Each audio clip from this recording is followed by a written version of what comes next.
Hello, everyone. How are you? My name is John DiGaetano. I'm a certified business advisor. I'm with the San Francisco Small Business Development Center, and I'm here to talk with you on the webinar today with creative ways to fund your small business in today's economy. So this is really making sense of the highly uncertain business environments that happen day to day, year to year for businesses and what they experience on an ongoing basis. So we're just going to go ahead and get started. If you have any questions, you can just type it in and I'll be happy to answer it.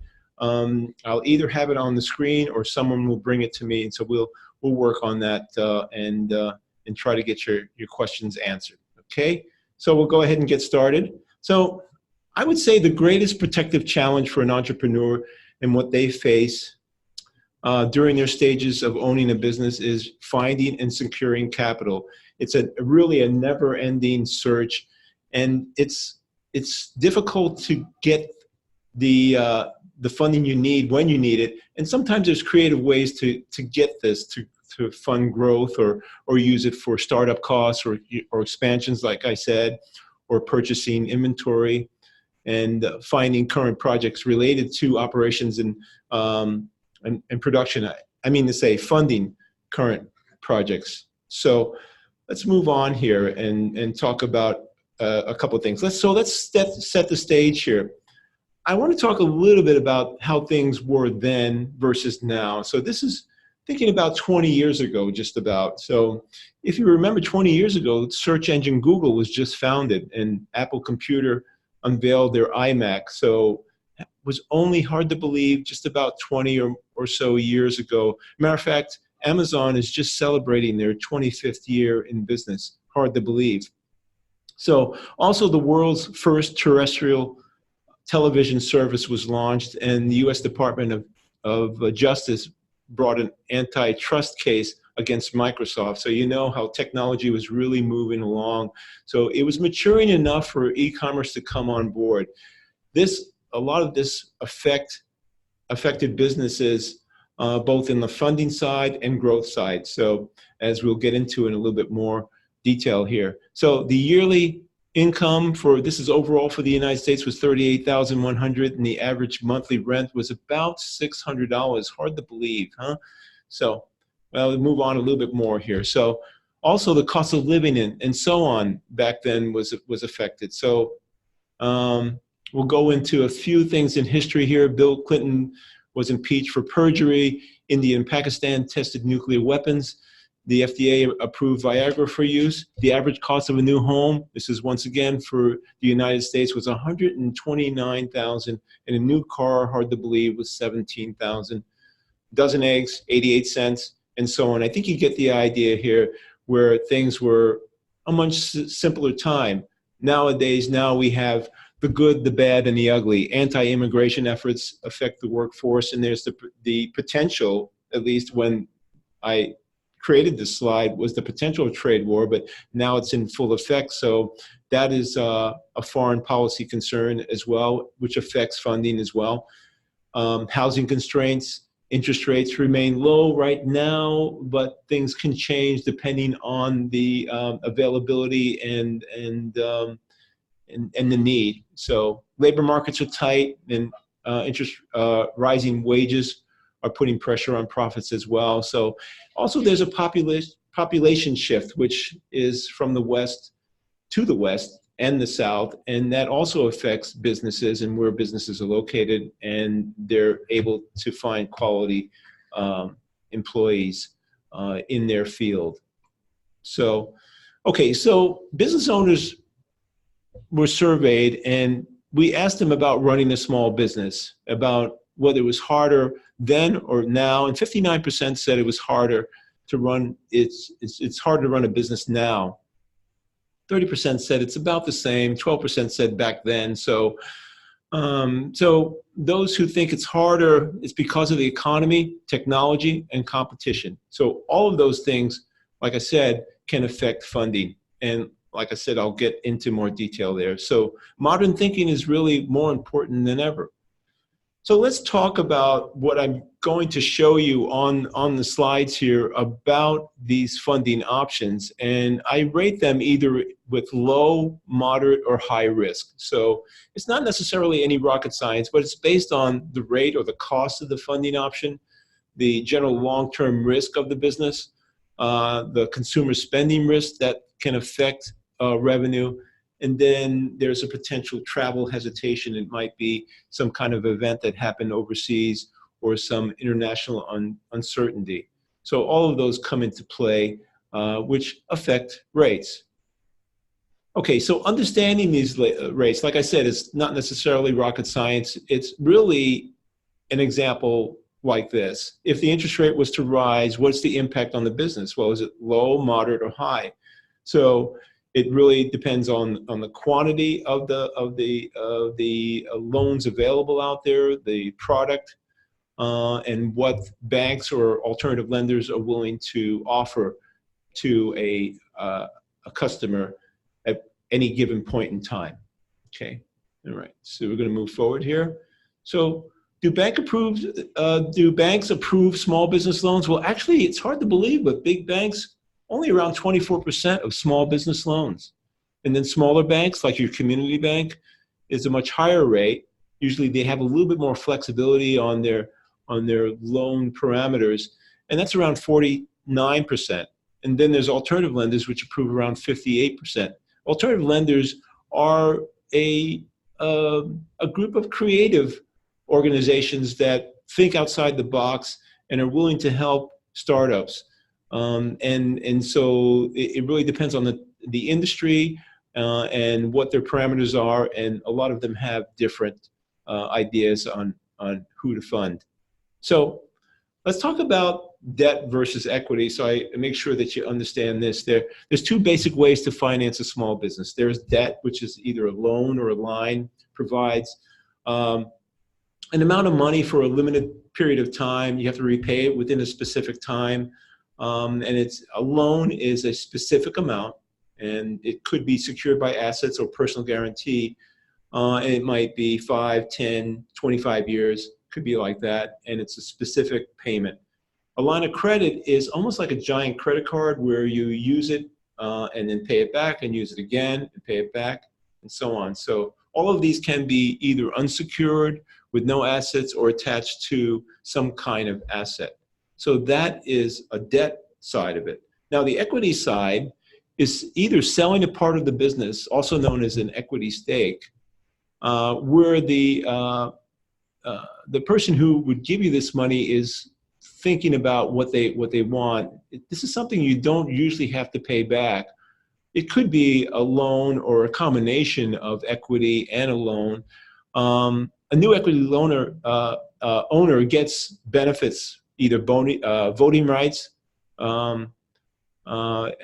has an association with the equity stake, like they'll be able to make some decisions on. It's really based on the agreement. So usually for this, the best solution really depends on your requirements and goals. So, but in some cases, financing solutions consist of debt, equity, or a combination of both. So there you go. Sometimes if you want to offer equity in your business, you're really giving, like I said, a portion of the business away. Not necessarily a great idea if you like to make the decisions on your own and you want to be your own boss here. If you do take on an equity partner, you will have to kind of come to some decisions with them as to how you plan on running the business. Okay, so let's find out more. Let's talk about crowdfunding to begin with. So you most likely have heard about crowdfunding. It was very, very popular years ago, but nowadays it's kind of calmed down a little bit. So crowdfunding allows entrepreneurs to ask friends and family members and others for financial contributions. So I'm just going to stop for a minute. We have a question here. It says, could you give us examples of when you are talking about, for instance, alternative lenders? And yes, I'm going to get into it, alternative lenders here in another slide coming down the line here. Okay. There's also a handout for you if you have it available. There's a little bit more information on the handout. And then also you'll be able to refer to the slides here, but you can request that handout if you don't already have it, okay? So like I mentioned about entrepreneurs, so usually it's a story in a less awkward manner. Kickstarter, Indiegogo, those are the type of crowdfunders that where you decide what amount of money you want to put into it, and or you want to ask for, and you either set a goal, and for example, Kickstarter will want you to set a goal, and if you reach your goal, then you get the money. If you don't, then you have to start over. There is a component of it where they will take a little more of a commission out of it, and you can then receive that money. Indiegogo is kind of the same way, GoFundMe and so on. So some of them offer fundraising campaigns without dates. So either you can set a date for several months from now or a month, depending on your needs. So, and like I said, some allow you to raise money versus there's a goal basis, but there is a percentage that they take out based on what you have raised. And like I said, Kickstarter is pretty stiff about wanting you to reach your goal. So there are some Kickstarter, there's some crowdfunding organizations that and sites that will cater to nonprofits or other types of businesses. So a lot of them are specific to small business, and they're friendly on all of that. The platforms are a little bit more to be desired. I noticed from working with clients over the years, some of them are difficult to navigate through, but once you get it up and running, you should be okay. It's good to look at these and investigate each one of them. Okay, so the overall economic uncertainty risk is fairly low. It has a positive effect on small businesses.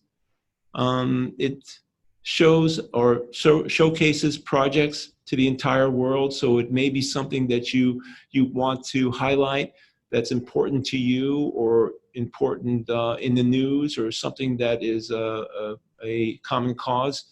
And it brings awareness to people for certain types of issues and improves social engagement. So it's a good thing overall.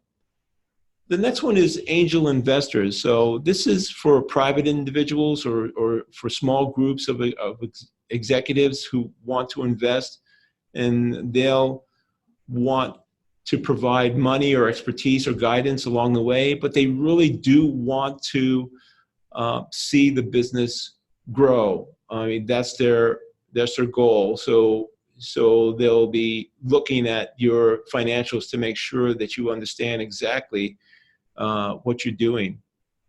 So they need to see potential. They need to see a viable plan. That's your business plan.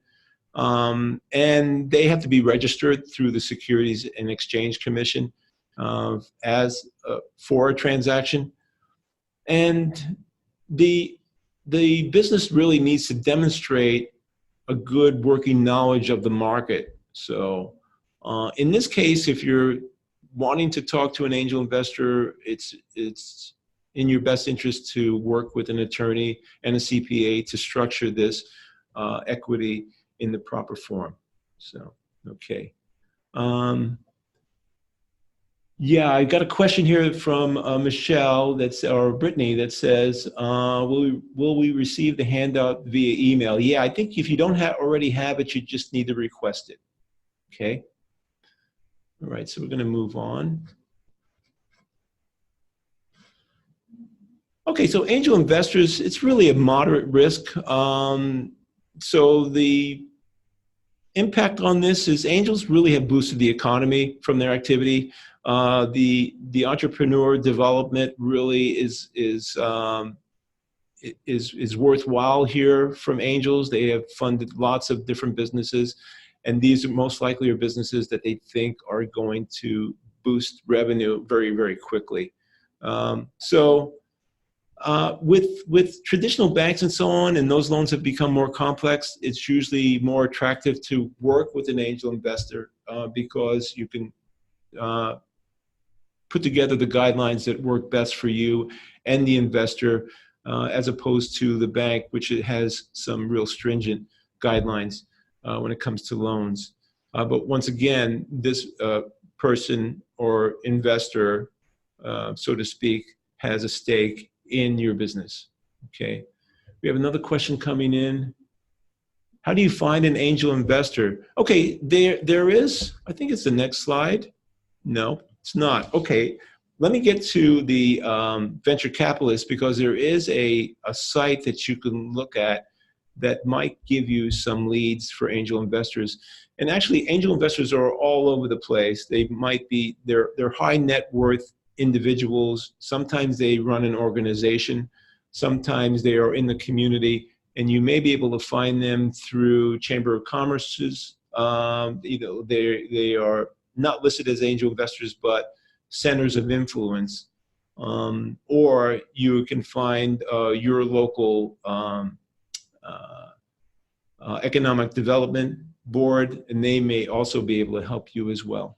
Okay. We're going to move on to venture capitalists, which is about the same thing here in a way. They're usually for up-and-coming businesses, high potential for growth, and these are businesses like Google and Apple and Microsoft were all financed by angel investors, so they look for really, really higher growth and larger investments here. And the business has to have a high probability of growth, and also committed to the management team, and they have sound financial experience and so on.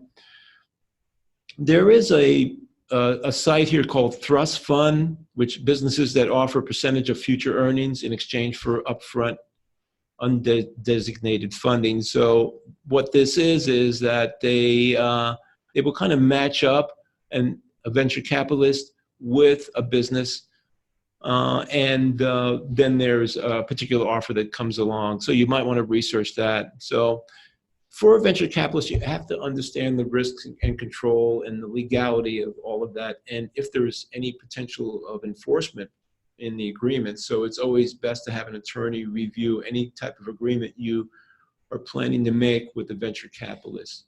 So let's look at the risk on this. The risk is fairly moderate. They usually fund research and development and for major US companies. So, and that is to boost the economy. So backed companies for VC have become major employers, like I mentioned just previously.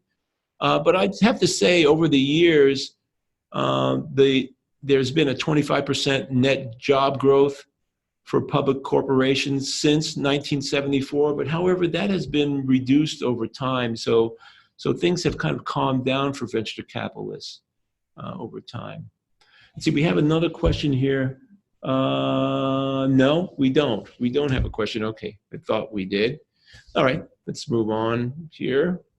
Let's talk about SBA loans. That's the Small Business Administration, and they help entrepreneurs get started. Loans are guaranteed by the SBA Small Business, but usually what you have to do is apply for a loan through a traditional bank, and they will discuss with you your qualifications and whether you are able to get approved. If there is an issue with that, most likely they'll recommend you to apply for an SBA loan. So that's how usually that works. You have to meet certain criteria depending on the loan type. And the SBA loan from a financial institution, that's where it is. The SBA doesn't directly give out loans, but they work with lending institutions to help them with a guarantee. So what that is that the SBA guarantees a portion of the loan so that you qualify for this. If there is a default, the SBA kind of backs a portion of it, and the bank is not necessarily left holding the bag. So the bank is a little bit more inclined to approve you for borrowing the money. Is the money a little bit more expensive? Yes, it is. So there's some trade-offs here. So there's also a microloan program, which not necessarily very many people know about. It's extremely helpful, provides up to about $50,000 to small businesses. And then there is a component with alternative lenders as well, which we'll get into in a little bit. So the funds may require management or training assistance, so you may have to, you might be obligated to attend the training or something that would improve your knowledge of running the business, so the bank or the lending institution feels a little bit more comfortable having you borrow the money, okay? All right, so just gonna take a minute here to clear these questions here, so hold on, everyone. Okay. All right, let's move on. So the risk here is moderate. With economic growth, the demand is for guarantees. It can increase depending on whether there's a recession or a growth factor in the economy. For example, if there's a recession, more people would not necessarily qualify for a loan, so that's where SBA seems to be more popular. If the growth is good for the economy, sometimes the SBA or people back off on that because of pricing, and they'll go more with the traditional lender. So, so it can be reduced based on demand on that. But usually in an expanding economy, lending institutions are more willing to lend with more favorable terms. So just now, banks are starting to loosen up a little bit. I mean, this is from the recession. That was really a difficult time back in 2007, 2008, where banks really tightened up their belt because of loan losses. So anyway, now they're starting to ease a little bit. So things really kind of matter when it comes to borrowing based on the economy and the conditions of everything that happens now or what they might think will happen in the future. Okay, let's talk a little bit about microloans. So these are for startups or existing businesses that need capital, and they don't really have any kind of credit history. They may not necessarily have the background and so on. Even though when you work with a microlender, there's three things that they want to know that you have: it's experience in the field, a sense of community, and that you have a business plan. So those are important things to have. The range is anywhere between 500 to 50,000. So microlenders are nonprofit organizations. So they're different from banks. For example, a lender like Wells Fargo Bank will give money to a microlender and say, hey, this is money that we're giving to you to grow the economy. So and for those type of businesses that we wouldn't normally lend to. So microlenders usually require less documentation. They're a little bit more flexible. They're great with startups. So those are things that are important for those businesses that are just starting out. If you were to go to a bank as a startup, there's usually they usually balk on this because they want to see history. They usually want to see at least 1.5 to 2 years of history or profits before they even want to talk with you. So there's a site called AEO, which represents microlenders and organizations, and they kind of will give you an insight for those microlenders within the community. So, yeah. So we have a question. I had a Chapter 13 filed in 2012, and it was discharged in 2018. When can I apply successfully for SBA loan after discharge? The rule of thumb is 10 years. I hate to say that, but sometimes there is less time with an explanation. In my banking days, my background is banking, financial analysis, and sales and marketing. And in my banking days, we did run into several clients that had bankruptcies, but we really wanted to see an explanation. And sometimes it was worked out.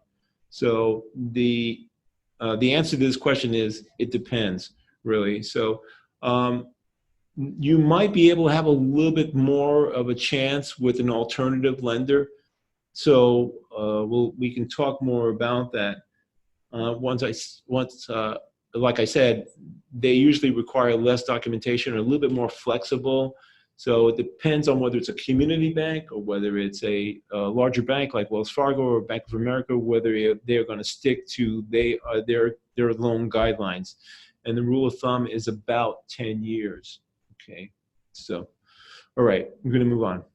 Hope that answered your question. So for microloans, the risk is moderate. It really improves growth for local economies and when this occurs. So, and if you combine all of these small microloans, it really does lead to the expansion of the domestic economy. So it's growth on a small scale, but it really eventually accumulates into growth overall. So I think it's a good thing for microloans.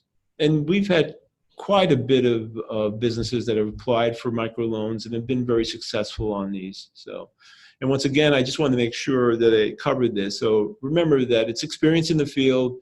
It is a sense of community. What I mean by that is that your particular type of product or service really benefits, the community kind of benefits from that, or the immediate area, let's say, and then you have a business plan. So they at least know exactly where you're going, how you're getting there, and what your revenue expectations might be and your projections, okay?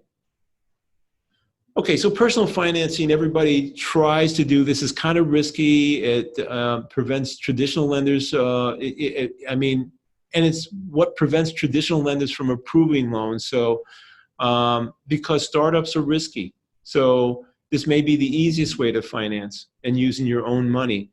Sounds like a difficult thing to do, but in an ideal world, if you were to save your money and then build it over time, then you can use it for the business. Is it risky? Yes. You're using your own funds. But however, you're responsible when you borrow money from a lender, and in a way that becomes your own money as well, and you're at risk too. So usually it's hard to get third parties to give you any money to help you along the way here if you haven't invested your own money. And sometimes investors will ask that too. How much have you invested of your own money? So it might be a red flag for them if they hear that you haven't invested anything at all. So you could tap into savings or establish a second mortgage with your home, or you can explore these options. There are a few that you can use for collateral. So you can also tap into your 401k, but really it's not advisable to do that because that is your nest egg for retirement and so on. However, if you feel that it's a real good shot, your business has a real good shot and it's not risky at all, you might want to consider it. And if you do, you need to set it up through a C Corp, which is kind of complex, but you can get an attorney to work on that for you. Most of the time, it's not advised to use a 401k. So what's the risk on this? It's fairly low because you're using your own money to finance the business, and it's really kind of the easiest way to get going. And usually small businesses start out this way. Matter of fact, the average, believe it or not, is investment in a small business is around $10,000. Hard to believe, but the small business is the backbone of the economy, really, and there's so many of them, so they all kind of add up this way. So, but it can put an immediate strain on you or your family or your economic status. So, and it may be a risk as a long-term risk. Like I was going to say, I'm sorry, maybe a long-term risk as an owner. So something to consider on that. Let's move forward here. Purchase order financing. Now, there's a lot of clients and businesses that don't know about this.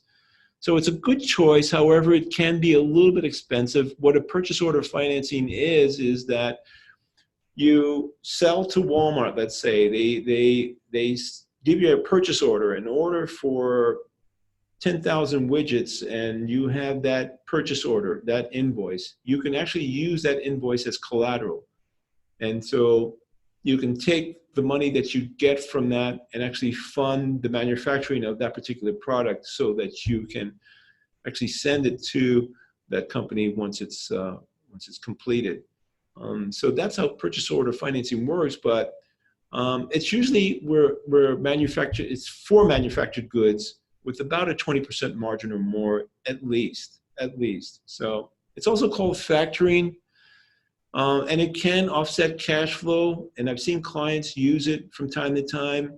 The rate can be fairly expensive. It can be 12% to 14%. So that's something you want to make sure that you know well aware of what you're doing here. Basically, you're selling your receivables for a fee and be able to pay it back. However, it's, like I said, kind of expensive. So if your margin on your product isn't very good, this is not necessarily for you. However, if it's something that you um, that you can consider here, and your margin is pretty good, then you might want to think about it. There's the receivables exchange, which allows businesses to offer their receivables to factoring companies. So, and they bid on invoices. So once again, they're in it for the money. It's expensive, but it can get you out of a cash flow crunch. So we got a question coming in. It says, will you cover grants? No, I'm not going to be covering grants, but I will mention to you there is some sites. For example, there's grantsforwomen.org, which you can look for, that has a list of grants. And there's other, if you Google grants for small businesses, you might be able to find a few websites that refer to grants or recommend some sites. And then you'll have to do your own research on that. Grants are hard to come by. They usually take some time, and they can be for a small amount of money unless you're doing a research grant. It's called the SBIR, and they are far and few in between, and they do take a long time, like years, to get approved. So I just wanted to throw that out there. Okay. All right, so we're going to move on. Okay, so the risk on purchase order financing really is kind of high. Payments are taken up front. They want a portion of your daily sales. It's a difficult thing to work with. Like I said, margin has a big deal to do with it. So the major drawback is for borrowers in uncertain times. If there was a dip in the revenue, then we would have a problem paying that back. So. But however, it can put a big dent in cash flow needs for immediate needs. And sometimes you can use this type of option to get the financing you need right away and then pay it back right away as well. So that gives you a couple of options there. Okay, vendor financing. This is a good one as well to consider. So if you have 30-day terms with a particular supplier, that in effect is vendor financing. Now you can do lots of different terms here. You can do net 30, you can do net 60, you can do net 90, end of month, so to speak. So in other words, that's what Walmart does for their vendors. Net 90, end of month. What that actually means is 120 days. So what's happening here is that vendor is financing you to actually sell that product before you even pay for it. So there's really a good option there. So sometimes there's fees or penalties if you don't necessarily stay within the guidelines, but there's a potential of more cash to work with in the interim. So that's really kind of a good thing. So it's important for businesses with the sales cycle of 30 days or longer. So what that means is that if you're buying something and you have terms of net 30 and you can turn over that particular product within 30 days, and this is a good thing. So sometimes vendors will also finance equipment as well. So when we're structuring a new business and they need some money, we might separate this out into equipment needs, into inventory, and then for operational money. So you might be able, for inventory, get some terms which are longer to begin with. It might be 60-day terms or something like that. And for equipment, you may be able to get a couple of years on that equipment through the manufacturer of that equipment as well. So it really kind of depends. All right. So it really does lessen the load, and it can be good. It really depends on the term and the rate. Okay, and that really kind of is all over the board. Okay, so for this, risk is moderate. So the net effect for the economic downturn or growth stimulus will be determined on whether businesses can pay for this. So what I'm trying to say here is that if the economy was to take a downturn, it may affect your cash flow, which may in turn then give you a strain on being able to pay some of these terms here. So that's what happens here. You can also lease through a vendor too, which can help manage cash flow a little bit better too, as if you're, for example, leasing a car. Instead of putting all of that money out to begin with, you may be able to pay on terms towards purchasing that particular equipment under a lease agreement. Okay. All right. Any other questions so far? Okay, I think we're doing okay. All right, I'm going to move forward. So friends and family loans, of course you've heard about this, right? Asking a friend or a family member for an investment, it can be good, but it also can be bad because the agreement is it's kind of touchy, and you know, it's family or a friend, so it's difficult if things go bad. But you have to make sure you get the agreement in writing, and you should have an attorney drafted. So in effect, you're really selling part of the business unless they're lending you the money, and then you need a loan agreement with them. Okay, so you really need to spend the time educating the investor about the risk of your business. Make sure that they understand that they're not giving you any more money than they can afford to risk. So in a way, it's a gamble for them and for you too as well. So the investor compensation is not to invest what they can't afford to lose. Really, that's across the board. And you really should have a thought out business plan once again. And by the way, the SBDC, the San Francisco SBDC, offers webinars on business plans, also classes on business plans, and your particular advisor can help you draft a business plan, or at least give you some feedback on what you already have on a business plan. Okay, I'm going to move forward here. So the risk is low. Overall, the economy can change and complicate agreements. Things may or may not necessarily work out. The person who lent you the money may feel like the rate is not necessarily to their benefit at some point in time, or maybe it's a bit of a strain on the business owner, and it doesn't necessarily benefit them in the long run either.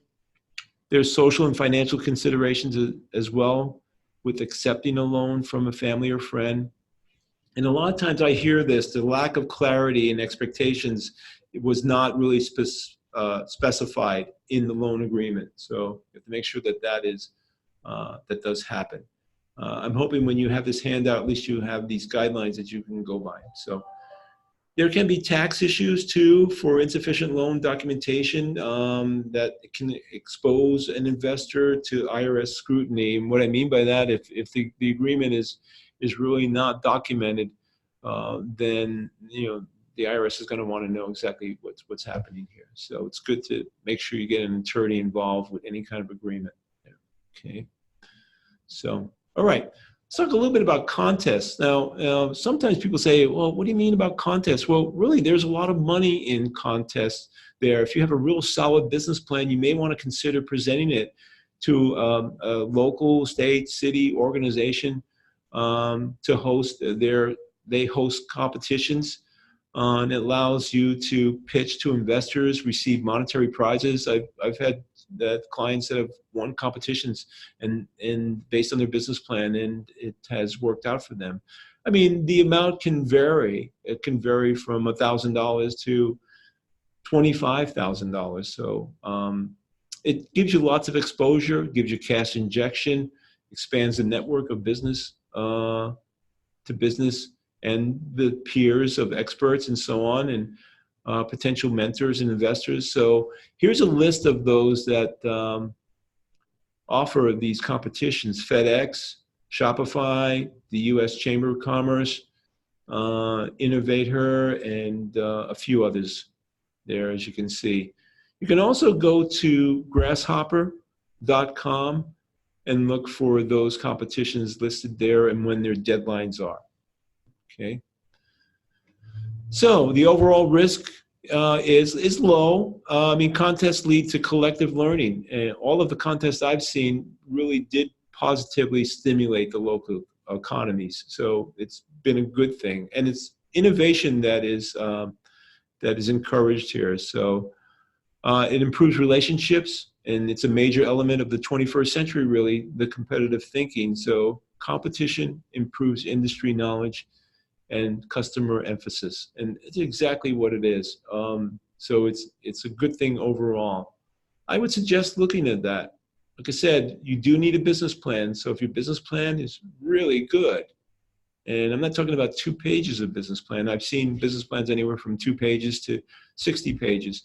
2 pages not acceptable. 60 pages a little bit overkill. But if you have a good, solid, working business plan with financial projections and your marketing and so on in there, your break-even analysis, you may be a candidate for a contest. Okay. Going to move on unless there's any other questions. Product pre-sales. I'll give you the best example of a product pre-sale. It's if you belong to a wine club, that's a product pre-sale. So what's happening is you join the wine club, you give them a certain amount of money, and then over time they send you a few items, maybe on a monthly basis or a quarterly basis. What that does is that finances their operation. So you can do the same thing if you're a manufacturer of some sort. So let's say you're manufacturing clothing or a new product that you're launching, like maybe a tech app, or you're building some type of item that really needs a little bit of research. You can offer a product pre-sale, possibly at a discount. And by selling this, you're keeping your expenses down, and you'll be able to use these funds to get the product to market. So that's the idea. You're offering this product before it happens, but you definitely have to show people that you plan on delivering. But you're also giving them an incentive by purchasing this product before it's even around. So, and it also gives you an idea of what to warehouse, what to stock as far as inventory. So you have to consider the potential outcomes and the pre-collection of funds. I mean, you're at risk because you have to deliver. So, and in the next line there, excuse me, it says you need to have a solid timeline and pricing incentives and a specific delivery plan for this to work. So you can try a funding campaign on your website. So in other words, a crowdfunding, also do product pre-sales as well, and do a combination of these loan options as well that we're talking about here. So product pre-sales is really a good option for manufacturers. So the risk is low, depending on pre-sales, based on the economy, whether they are going to order from you or not. So if they have discretionary income that they can actually give you money and expect a delivery on something maybe in 3 to 6 months, they might be okay with that. So it really depends on the economy. However, if things are tight, they may kind of hold back on that. So I've seen several businesses that have worked this pretty successfully, so it's worthwhile. A consumer's steady income encourages their purchase, so that is, like I said, an indicator. So if the current unemployment rate was to go up, then that would be a clue on demand. So you have to kind of feel it out and see how things go. It really depends on the product, when you plan on delivering, the price. There's a lot of factors here. What might be a good idea for you to do is to do a survey and see where you stand on this particular type of product pre-sale. They may want to balk on price or size or color or delivery, those kind of things that might make quite a bit of difference in their decision-making process. Okay, we'll move on here. Alternative lending sources, and I was talking about this earlier. There are an alternative to a bank. So, for example, they are, in most cases, lenders, they are not banks or government institutions. They're usually a third party like PayPal, Kabbage. These are not micro lenders, they are alternative lenders. So in other words, they have a little bit of a different structure here. So they're not linked to a government institution, like I mentioned. So PayPal, Cabbage, On Deck, Prosper, they are all out to make money, actually. So they are revenue-based, require 3 months of financial activity. So they are kind of a risk factor lender. So they take their chances on this, but how it's dictated by the interest rate. So they usually do an auto draw from an account. There's also something like Square, which you've seen as a payment system. They also lend out money as well. It's usually taken out either daily or weekly payments. The term range can be anywhere from 3 to 24 months, and the loan amounts vary, and the interest rates are high. Okay, there's no doubt about that. So like I said, this is different from a microlender. And while I'm talking about this, I want to give you an example about lending. For example, if you're borrowing from a bank, the rate may be 6%. Let's just say it is, okay? If you are borrowing from a microlender, the rate might be anywhere between 8 and 11%. If you are factoring or using a purchase order financing, the rate might be 12 to 14%. If you're using a credit card, if you're getting a cash advance, the rate might be 19%, or in some cases it might be anywhere from 24 to 32%, depending on your credit history. Loans for this alternative lenders is high. It can range anywhere from the teens to over 20%. So, okay, over 30%. I mean to say, so it can be all over the board. So it really does vary based on the term, and interest rates can be high. Okay.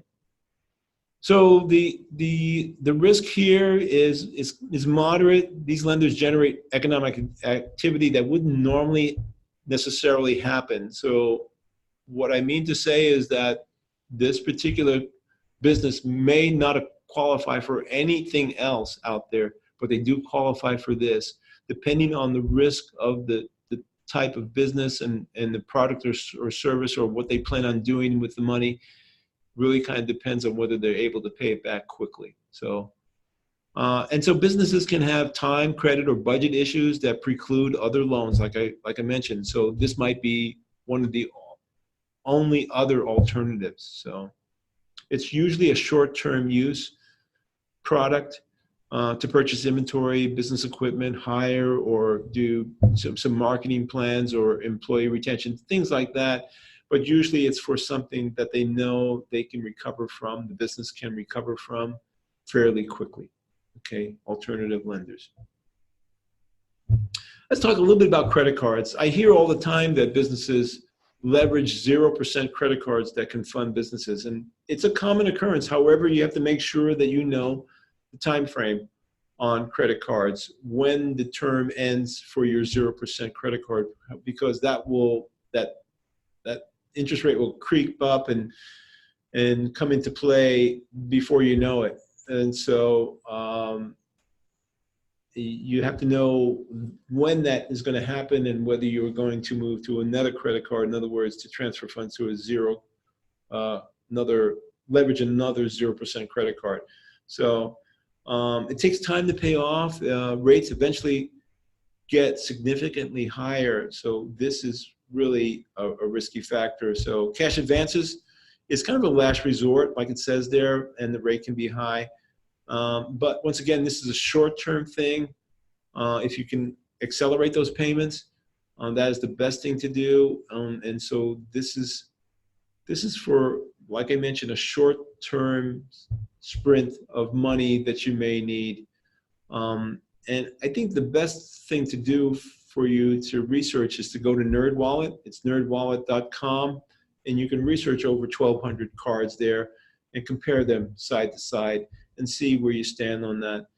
Some are, 6-month 0% credit cards. They want to lure you into using their credit card, but then you have to make pretty darn sure that you have another card that if you're floating to another one, that you can do that. Usually the credit cards are tied to your credit score, and based on that will depend on the interest rate factor after the 0% term ends, okay?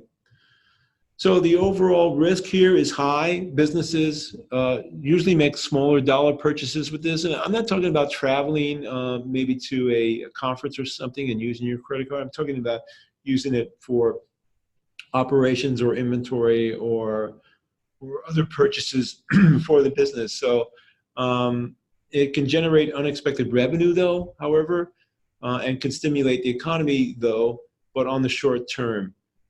These are things that maybe wouldn't have happened with any other type of lending source. So rates are volatile based on the economy, repayment costs or can be more expensive. So really too much debt is less spending on cash and can negatively impact the economy as well. So in other words, it kind of adds to the debt load for the business. And it may keep you from spending money outright there in your local community. So, okay, got a question here. It does. Sorry, I got to try to read it.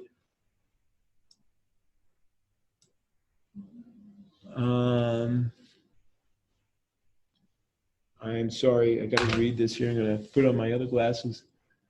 Does it need to be a business credit card, or can I use a personal credit card that I don't put other expenses on? I guess you could. You could use a personal credit card as long as you keep it separate, but usually the business card has a little bit more of an advantage. Sometimes it's a little better rate, and sometimes it's gives you a little bit more like miles or a few other things, a few more perks as a business card.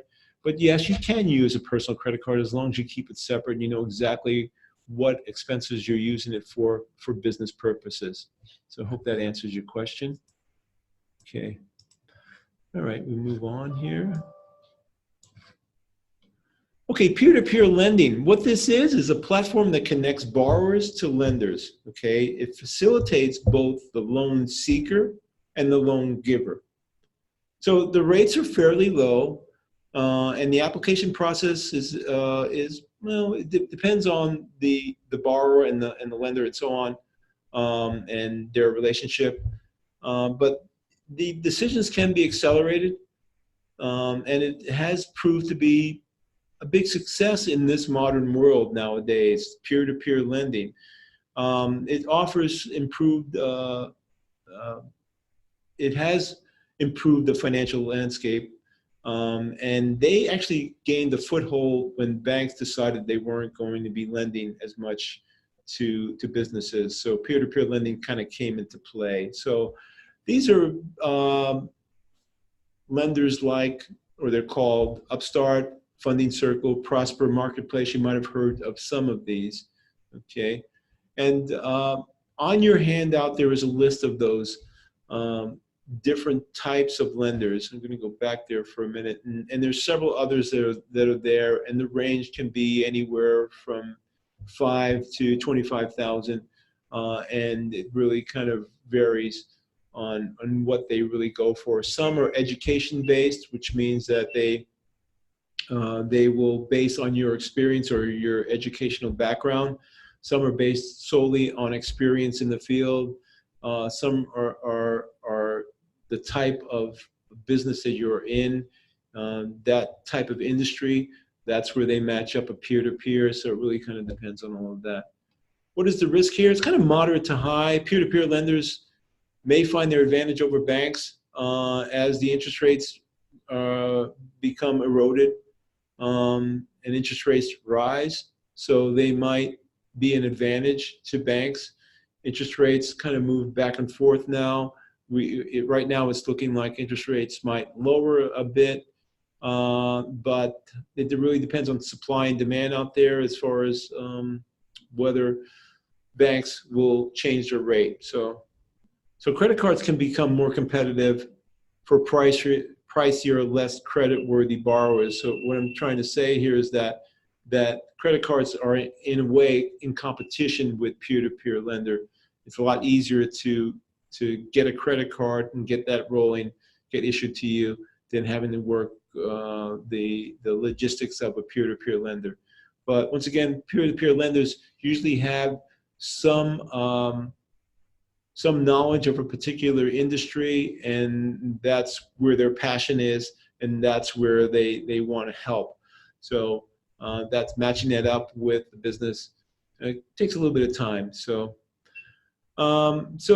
credit cards also, just another comment there on this here, it also mentions here mispriced by banks may narrow, particularly in the US. So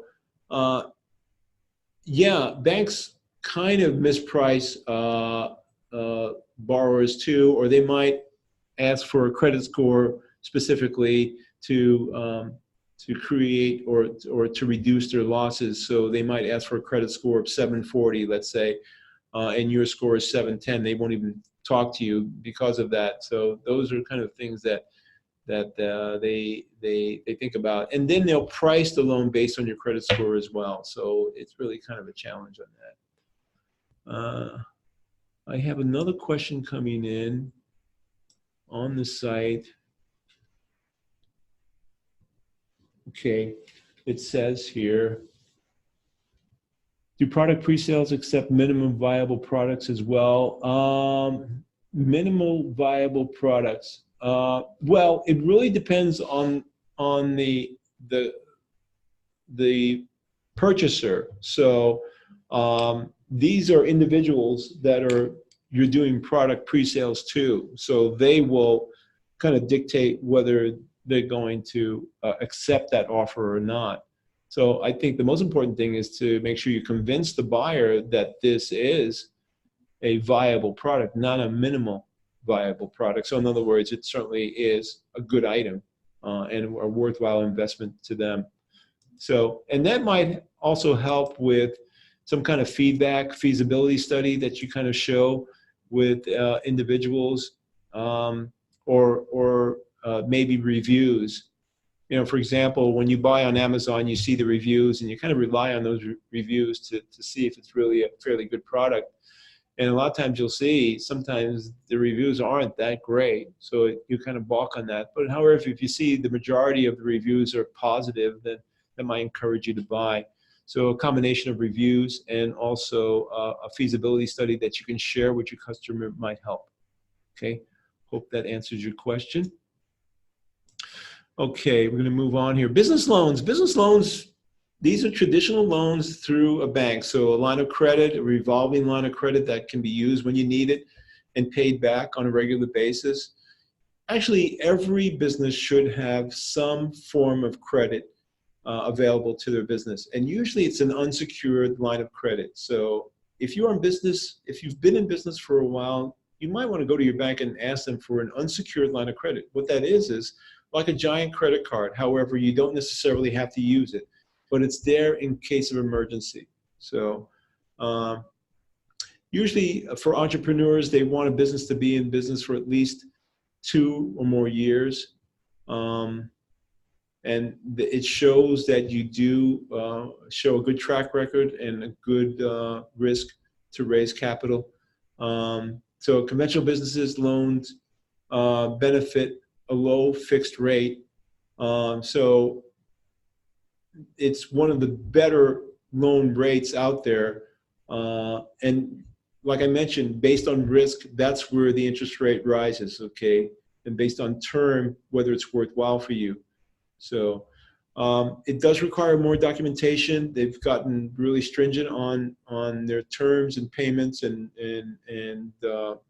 you know, information like profit loss statement, balance sheet, cash flow statement, those kind of things. Those all make quite a bit of difference. So, but you also have to understand the terms and how the funding actually works.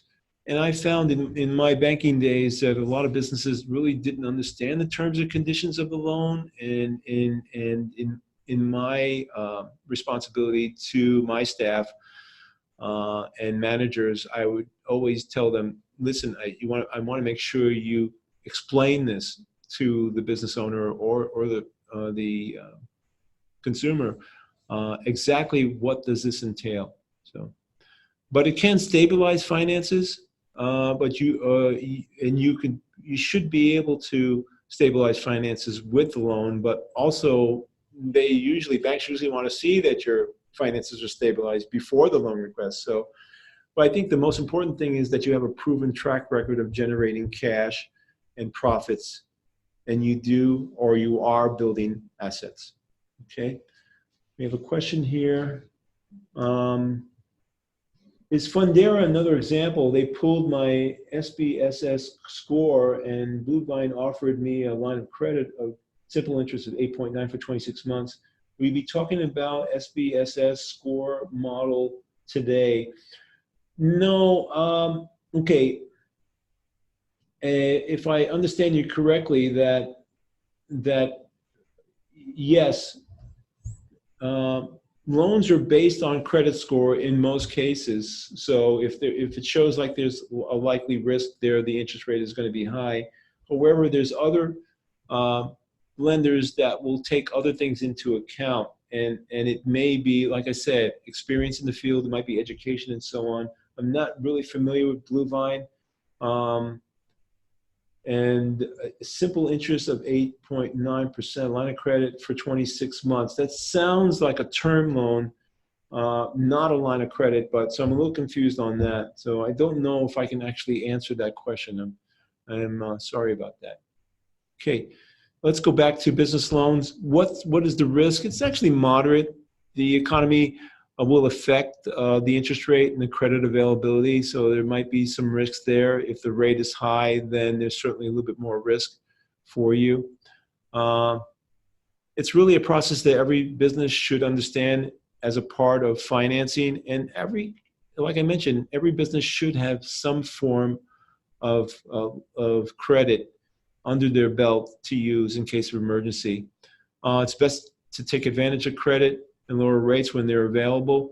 If it's a term loan, that's great. If it's a line of credit, the rate is going to depend on the interest rate, prime plus, at any point in time. Depends on when it's reviewed. Sometimes they're reviewed monthly. Sometimes they're reviewed on a yearly basis, depending on the type of loan. Even if timing isn't perfect, it's you use it for growth planning. So, and that's the idea. Okay. So let's talk a little bit about accelerators and incubators. Now, this isn't really necessarily a loan option, but it's an avenue to receiving funding. So accelerators are privately or publicly funded, and they're out there. they're out there to help a business develop their business. So an incubator helps businesses or startups develop by providing a place or such as management training or office space so that you can develop your business. So, and it's a catalyst for growth on the regional and national level. So, and most communities have an incubator or accelerator. They're basically similar, okay, where they kind of help you. And you can discover what it takes to raise capital or potential funding, get some feedback on your type of product or service. You can understand, explore, and analyze data. And hopefully if you're working with the business advisor with the SBDC, they can also help you explore and analyze data as well. Tap into a network of mentors and advisors. And actually you can pitch to an angel or a VC, a venture capitalist, your business, your slide deck, and where you're going with your business. So it's kind of a good thing to get this feedback. Once again, if you're just starting out with a business, it's always good to do, regardless of whether you need money or not, to put together a feasibility study to see where you are and whether this is really going to work. You might have a real passion for the business, and even if you're starting out or just starting or already in business, it's good to make sure you understand where you stand in the marketplace, both on pricing, design, service, whatever it might be, okay? The risk is low here for accelerators and incubators. It's really, it's essential growth of the entrepreneurial ecosystem, so it provides space for innovation. And it also creates jobs. So I think it's a good thing. It drives growth and fosters entrepreneurial culture within the community. So, and I've seen this happen time and time again. I've spoken at several accelerators and incubators out there, and these are individuals that are really passionate for what they plan on doing, and they might be blindsided by something, and it might be the financials or something else because they're so passionate about this focus on the business. But so what will happen there in an accelerator or incubator is that it brings it right back down to earth for you, and you understand the whole picture, the general picture of your business, which includes funding as well. So you get a good idea of what your options are there and what we've discussed here. So there's some resources here that you can get more information. For example, you'll have to do lots of research if you're just starting out, or if you're in business already. You might want to tap into these. For example, the Small Business Development Center. There's several centers within communities all over the country. I invite you to contact your local Small Business Development Center. The San Francisco Business Development Center has lots of different advisors in you name it, for funding, for marketing, for bookkeeping, for developing a business plan, and so on. So, and Small Business Development Center services is free to the client, and it's really a worthwhile service. We try to build economic impact for a business, so that helps the community in general, the local community, but it also filters up to the state and also the federal level. So there's small business, the Small Business Administration, the SBA has lots of valuable resources on their website, including a couple of templates that you can use for business planning, for cash flow, or for profit and loss. They have a couple of templates that work well. You can look into that. There's the Business Information Center, the Women's Business Centers as well, locally, and some other business centers. There's the University and Community Libraries. There's SCORE, which is score.org, which also has some advisors that you'd be able to tap into. Lots of trade associations, suppliers and vendors, business mentoring groups, chambers, always willing to help you, nonprofit foundations. All of these can give you a lead into angel investors or venture capitalists, at least. But there is there's a learning curve on that, and also a bit of investigating that you'll have to do on your own time to find these type of individuals. Local credit unions and community banks. Community banks are a little bit more flexible in their terms and so on. Sometimes they'll help or actually offer training in certain areas, some lunch and learns, those kind of things. And then there's the trade publications and so on, and websites and blogs that will be able to help you too. And then talking with competitors too, and understanding them. And there might be a competitor that is in another area so you're non-competing with them. They can give you feedback, and we've tapped into with clients this many times with a lot of success. Okay, there's those. We got another question coming in. It's coming on the screen, so we're gonna look at this. So hold on a second. Question is, can you please share the video link later on? My video is likely not recording. Yeah, this will be recorded. You'll be able to tap into it. I'd like to be able to reference this again later on. Also, the link on your deck would be appreciated. Yes, that's coming too. So you'll have to request the link if you don't have it. So the handout, so to speak.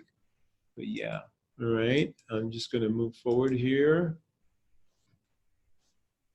All right. Okay, so this is a little bit more on crowdfunding platforms. There's Kickstarter, which is the most popular, Indiegogo. I've talked about these. There's a few that are specific. For example, GoFundMe raises money for donations, for example, maybe a good cause. And there's for the music industry, there's Pledge Music, which is reward-based, or Sell a Band, which is also reward-based. So there's a few others. Crowdfunding, which is equity, attracting angel investors, and so on. We have another question coming in.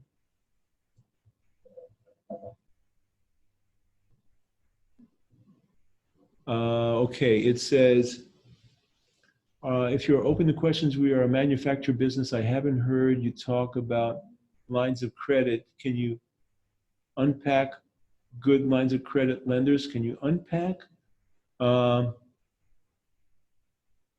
good line of credit lenders? Okay. Well, traditionally banks are line of credit lenders, okay? And I think that's what you're looking at. Or I think that's what you're talking about. Usually banks are the safest form of borrowing in the form of line of credit because the rate is lower, and this is on an ongoing basis. For example, if you're doing maybe $500,000 in revenue, you might want to consider talking to your bank about a $25,000 to a $50,000 line of credit. And you can build on that. You can always ask them for an increase. But I think your safest bet is to work with your local bank. Now, community bank might be a little bit more flexible on this, and they might be a little bit a little bit easier to approach because they're more invested in the community and you being a local business and so on. One of the larger banks like Bank of America and so on, kind of stringent with their loan guidelines, and they don't necessarily think outside the box. So they might be kind of stringent on terms and requests on documentation and so on. So I hope that answers your question. I'd be a little bit leery working with anything outside of a bank as far as a line of credit because I think the rates are a lot higher and there's a risk factor. Okay, hope that answers your question. Okay, so there's some other programs on technology and banking for financial services. So there's On Deck, like I mentioned, that is with Chase Bank, and Kabbage, which is Celtic Bank. So these are different types of merchant card advances. And once again, the rate is high on these, but for example, they are in the very, very short term, can work for you. I don't recommend them, but they are alternatives for you. Smartbiz.com, like I said, these are Capwell Funding, which is a 401k retirement, we're tapping into that. Excel Funding Solutions, which is credit cards and so on. So you can kind of look at that. There's also Opportunity Fund, which is on here, which is a microloan lender, small business. Their rates are a little bit less than your merchant card advance type services. They're on there, but they are not a merchant card advance business. So, but you might want to look into them. So once again, it takes a little bit of research and investigating what the alternatives are, depending on whether you are going with a traditional lender or an alternative lender or a micro loan lender or product pre-sale type of agreement, or an agreement with family or friends and so on. And I think you can see where I'm going on this. It's all over the place. And based on the economy or based on the economic atmosphere at any point in time can change things for you or the lender. And so you really need to kind of think of where you stand on that at any point in time. So there's also some financing tools to look at too, annual credit report to kind of get an idea of where you stand on that. There's Credit Karma, I need to say, .com. There's Wells Fargo Works.com, there's SBA.gov, which I mentioned to you. I also mentioned NerdWallet. There's nav.com, which is a good informative site as well. And there we go. So there's that. Are there any other questions? I want to thank you for being on the site. I've written a couple of books too. One is the Creative Ways to Fund Your Small Business, and also How to Write a Business Plan is out there too as well for me. So if you need to tap into those, you can kind of research those. They're available. Anyway, I'm ready to take some questions if you have any. I think we have some time. We are looking pretty good as far as time. So are there any other questions? I'll just wait a little bit here.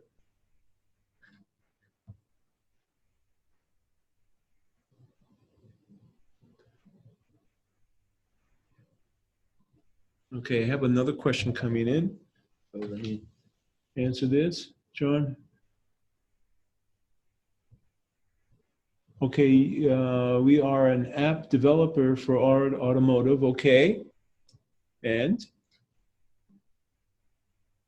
I think there's another comment or question on that.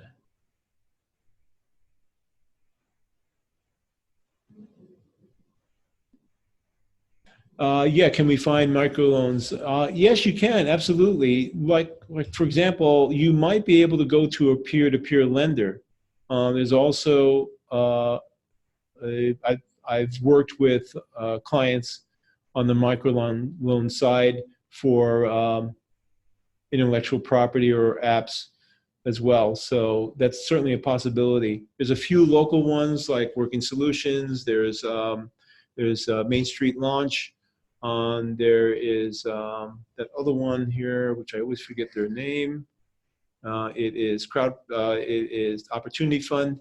So you can tap into those and see if they will, for your particular type of application, whether they will work with you on a microloan.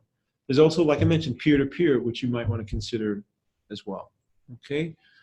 So unless there's any other questions, there is another question coming in. Okay, let's see what this says. It says, in your experience, best financing option for a one-year person service business, looking to scale business, looking to increase service options, equipment, and adding 1 to 2 employees. One person financing,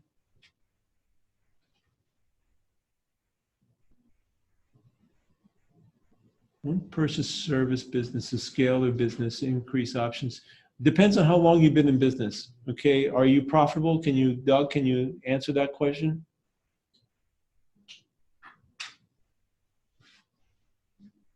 And how long have you been in business? Because that will really depend on the answer. I'll wait for that answer, and I think I have another question.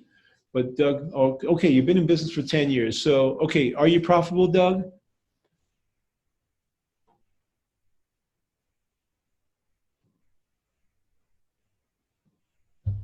And the answer is yes, profitable, but not growing. Okay.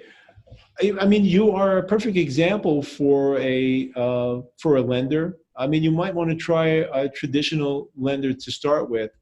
But you're not growing, so what you need to do is build a plan to show growth to your lender as to how you would actually use these funds. So it might be for marketing. You can spend $1 million on marketing, however, it may not get you any traction. So you really kind of have to think about that.